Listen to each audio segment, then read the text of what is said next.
Konnichiwa minasan, Hirito desu, and welcome to the very first episode of my new series, Character Extraction.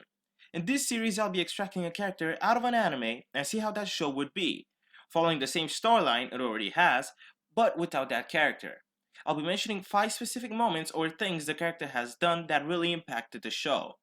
And so, to start off this series, I'll be talking about One Piece without Sanji. But before we start, please consider subscribing. It's absolutely free. With that being said, let's get on with the video. At number 1, we have everyone besides Vivi would be dead.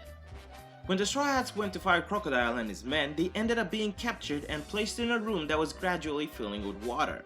What's more, there was a giant alligator that Crocodile led into the room to snack on the crew. There was no way for them to escape, but thankfully Sanji wasn't caught, which gave him the time to come up with a plan to save his nakama, which he did. But if Sanji wasn't there, then Luffy and his friends would have been done for. Number 2. The kids on Punk Hazard wouldn't have been saved. In their adventure at Punk Hazard, Nami, Sanji, Chopper, and Frankie found a room full of children that were kidnapped. Seeing the 4 pirates, they desperately asked for help. But in their current state, it would have been hard to save those kids. So of course, Sanji was opposed to the idea of saving them. But Nami wasn't gonna leave them behind. She decided to help them. But just then, their pursuers decided to open fire on the kids as well. When they heard that, Sanji, who was initially opposed to the idea, was the first one to take action against the pursuers and take them down.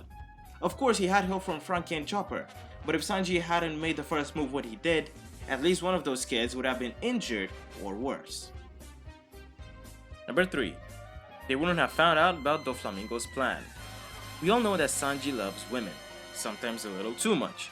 But in this case, his love for women allowed him to find out about DOFLAMINGO'S real plan, which allowed his friends to come up with another plan on how to deal with Dofi. Thanks to making Violet-chan fall for him, he found out all that DOFLAMINGO had planned for the Pirate Alliance since the very beginning. Number 4. Nami, Chopper, Brook, and Momonosuke would be dead. When DOFLAMINGO was about to take out Nami and the others, it was Sanji that came to their rescue.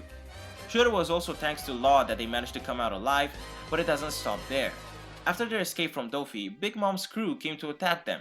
So Luffy told Sanji to take command of the ship and run.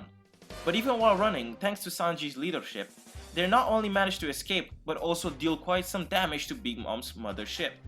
And to add a little more to this, if Sanji didn't come when he did, this whole incident would have affected the Zou arc and even the Wano arc as well. In fact, the Wano arc might have been impossible with Momonosuke being dead and all.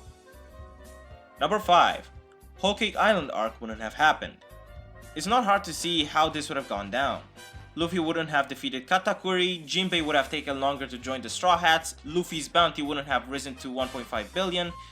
Basically, the whole arc wouldn't have happened if Sanji wasn't there. Well folks, as you all saw, Sanji did quite a lot in the anime, and it's not hard to see that the Straw Hats might have been done for if not for him being there. And just to add this on top, without Sanji, it would have been hard to find someone that could satisfy Luffy's monster appetite. So that's about it for this episode. I hope you guys enjoyed it, and if you did, don't hesitate to comment, like, and subscribe. With that being said, I've been Hirito, and I'll see you all next time.